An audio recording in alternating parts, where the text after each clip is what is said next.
Hello, space pilot Mr. Cool Guy here, and it's time for some more Nexora lore.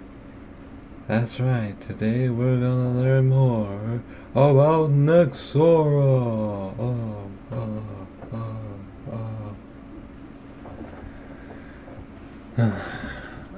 Alright, here we go. Beyond the veil of known constellations lies a place untouched by time, the Virale Veil, a cradle of radiant anomalies and slow-turning giants, where the sky sings in colors that have no name. Here, nestled against the twilight curve of an ancient star cluster, spins a planet called Nexora. It is not the center of its system, and yet all orbits seem to honor it.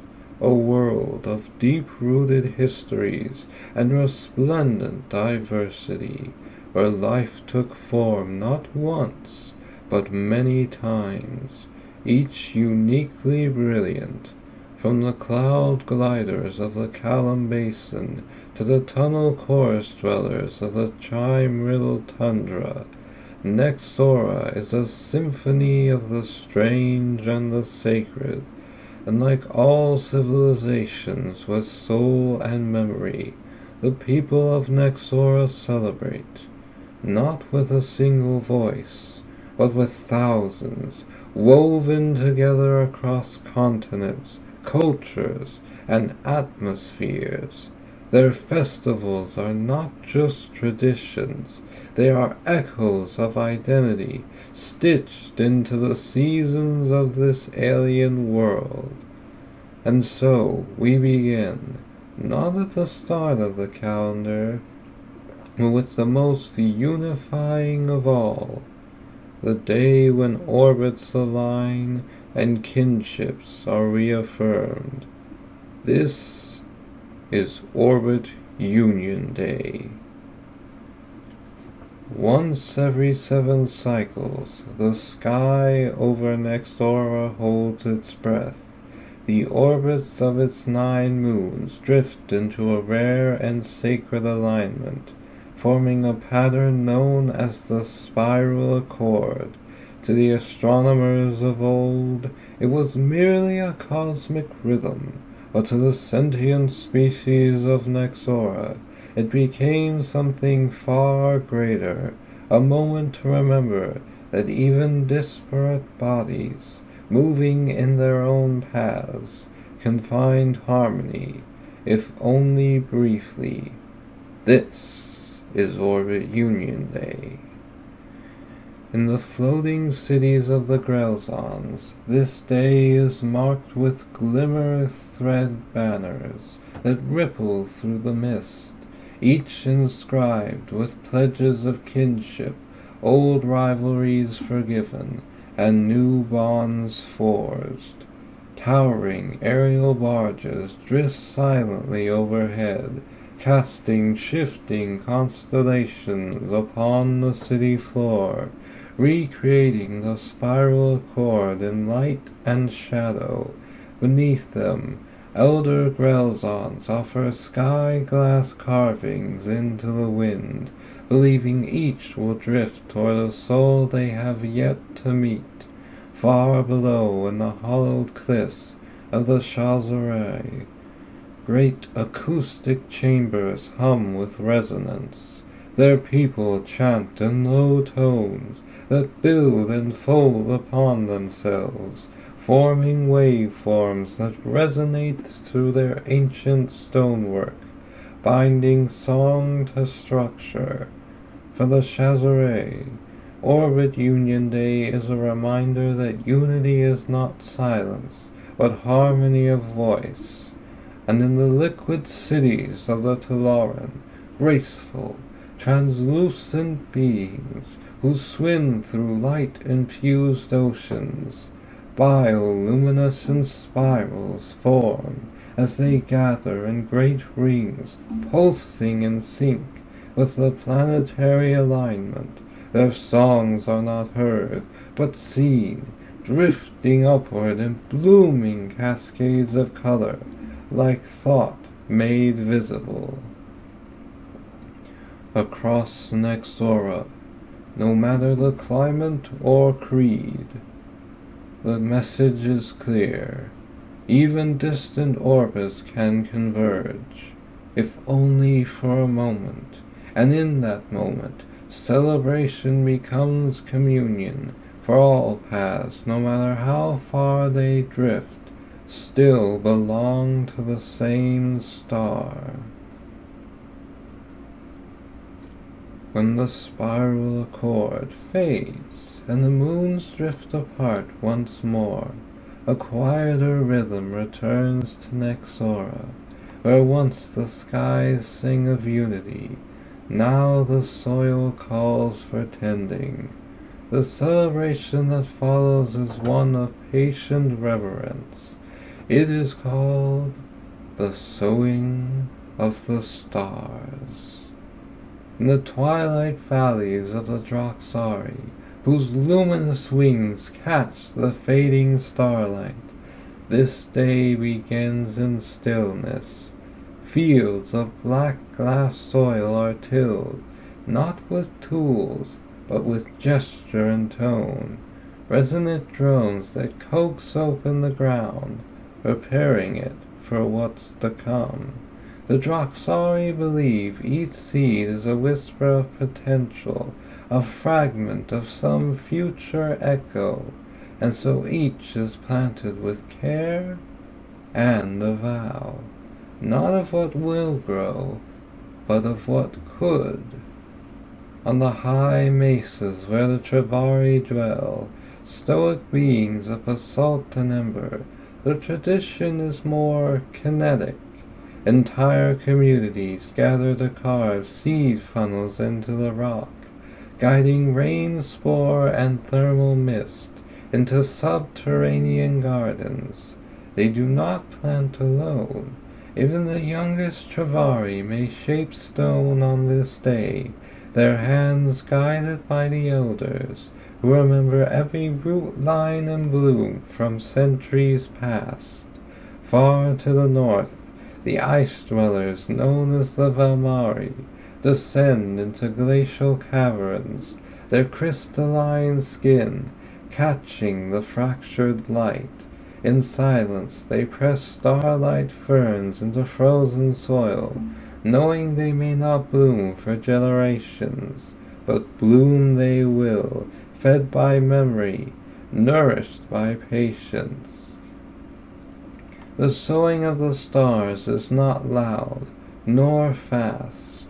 It is a tradition of trust, that even in darkness, something beautiful waits beneath the surface, and so the seeds are sown, with care, with wonder, with hope. But even in a world rooted in cycles, there are days when everything turns upside down, when gravity defies logic, and certainty gives way to inversion. As the seeds settle into silence, Nexora prepares for something altogether different. No one quite remembers how Reversal Day began. Some say it was born of a solar misfire, others of a rogue moon slipping backwards in time. But on this day, logic is set aside, tipped on its head like a cup, brimming with stars, in the twisting forest cities of the Shalim. Those translucent, agile thinkers with fractal minds. Reversal Day begins with the dawn falling upward. Lights dim when they should brighten. Streets reroute themselves. Children correct their elders in ceremonial debates, where facts are intentionally wrong. Meals are eaten in reverse order: dessert, then main, then starter, then greeting. Conversations begin with farewells. Names are swapped, titles scrambled. Even the stars in their sky appear to drift in reverse. The Nyaran, known for their solemn grace and twilight chants, embrace Reversal Day with traditional absurdity. Their singers intentionally mistune their harmonies, creating dissonant lullabies that spiral inward. They walk backward through sacred corridors, eyes closed, led only by memory and laughter. And among the Khazari, the warm-blooded desert-born dwellers of the shifting red dunes, gravity itself seems to misbehave. Ornamental kites are tied not to the ground, but to hovering platforms drifting below. Their sand harvesters walk on ceilings, or so it seems, their bodies wrapped in mirrored claws that reflect the world upside down. Yet beneath the jest, the parody, the nonsense, there is wisdom. Reversal Day is a lens, a day to question what must be, to remember that the way things are is not the only way they could be. As the sun rights itself and the tides settle once more, something ancient stirs in the deep Arklands, a hunger for flame, a celebration of endings and beginnings, carried on the crackle of firelight.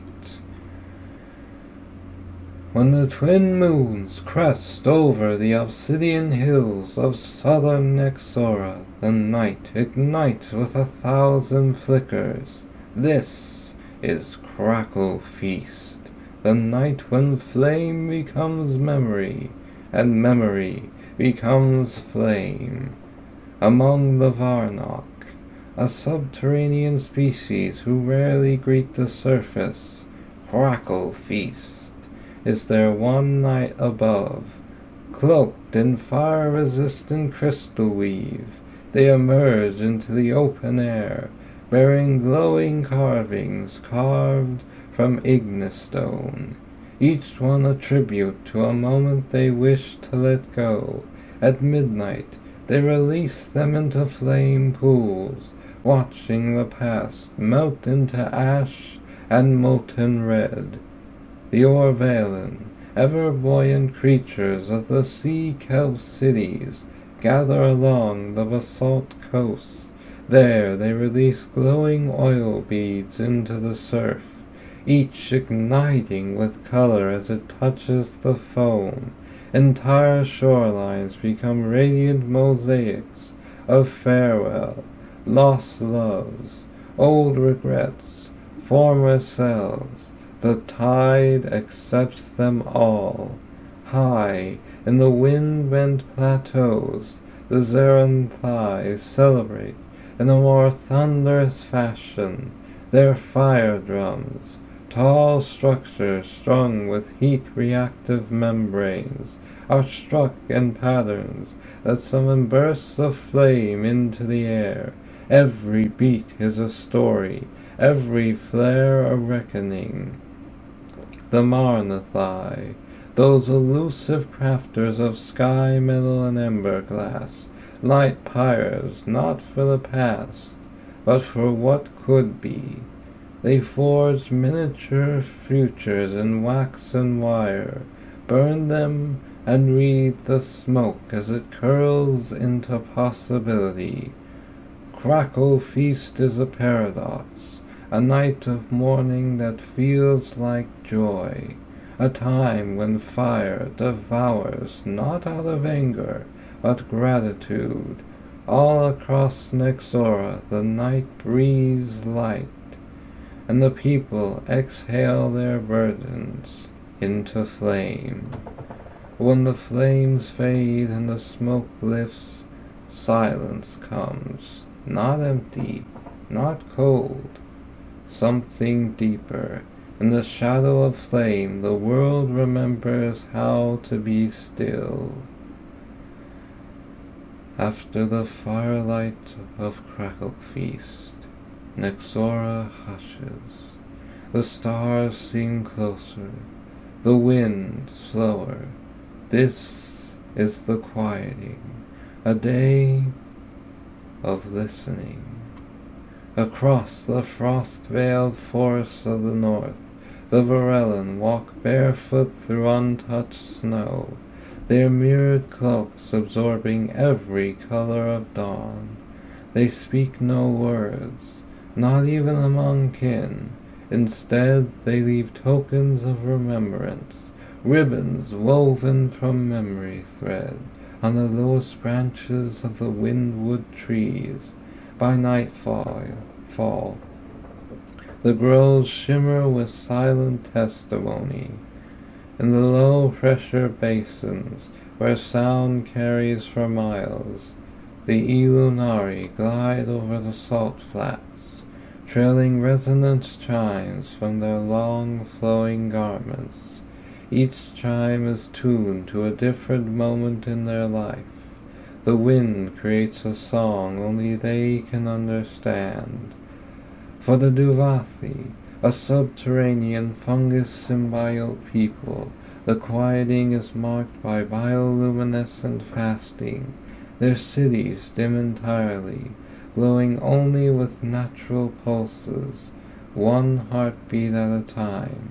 It is believed that in these rhythms, the ancestral pulse of Nexora can be heard, and far above, orbiting silently in a habitat of slow-turning glass, the Rilvani float in stillness, suspended in translucent cocoons. For them, the quieting is not a tradition, but a necessity, the only day each cycle where their minds retreat from the neural network and simply rest. The quieting is not about silence, it is about space. Space for reflection, for memory, for healing. Across the Aurelion Veil system, not a single fire is lit, not a single voice is raised. Only presence, only stillness, only quiet. And as the stillness fades, so returns the rhythm of movement. Footballs and grass, cheers in the open air. The time of pause gives way to a celebration of strength, spirit, and wild delight. With the hush of the quieting behind them, Nexor roars back to life. Meadows fill, drums rise, the air smells of sap, smoke, and something electric. It is the time of Stone Pulse, a celebration of physicality, honor, and friendly strife. On the storm-swept highlands of the southern continent, the Zalaran gather, massive, multi-limbed, and covered in fibrous manes. They lift boulders carved with ancestral glyphs and hurl them across vast stone fields. But it is not distance that earns respect. It is the precision with which the stones land in patterns set by the elders.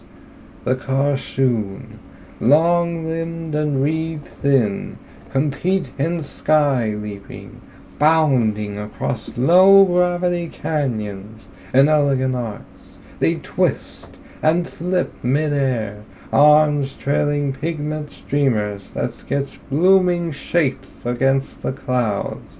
The most breathtaking descent is awarded the Whisperer of the Winds. In the misty glades of the west, the Orvathi engage in moss wrestling, locking vines and limbs in traditional bouts that are as much dance as they are sport. Their bodies pulse with color shifts, that signal dominance, consent, and honor, victories and not with defeat, but with synchronized stillness, an offering of mutual respect. And all across Nexora, younglings of every species partake in the wild chaos of ring fire racing, hurtling through looped flame arches on hover discs, their laughter trailing like starlight. Feast tables grown with roasted driftroot, nectar glazed scath, and fermented seed spirals. Songs are traded, challenges shouted, old rivalries rekindled, then laughed away with ale made from shattered moon sap. Stone Pulse is not about who wins, it's about showing up, about rising again after stillness, about celebrating what it means to move, to strive, to feel one's body against the pull of a living world. These are only some of Nexora's many rhythms, a world suspended in the glow of the Virale Veil, ancient, alive, and still full of mystery, in every silence a story, in every fire a memory, and in every being a reason to celebrate. Until next cycle, may your path be lit by quiet starlight and echoing joy.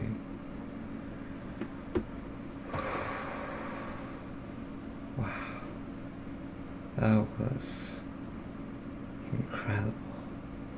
It wasn't it just something amazing.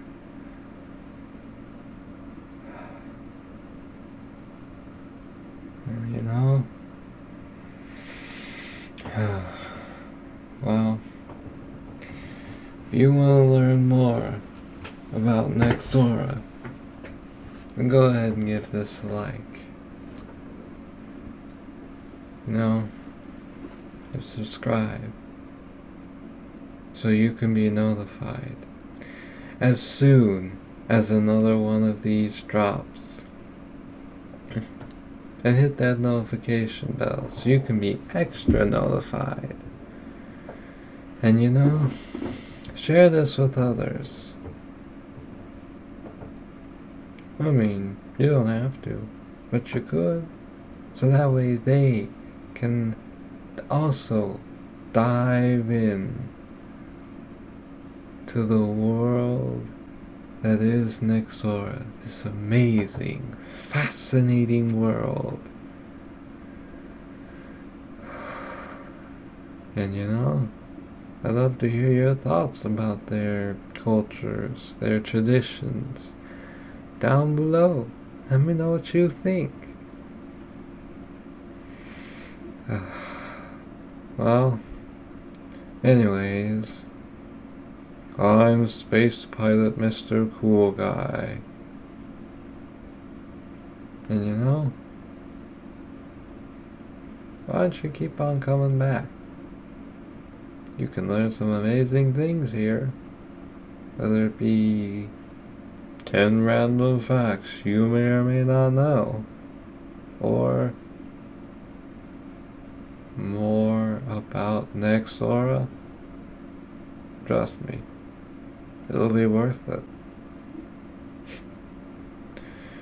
Well, as I always say, when it comes to the facts, to infinity and more facts.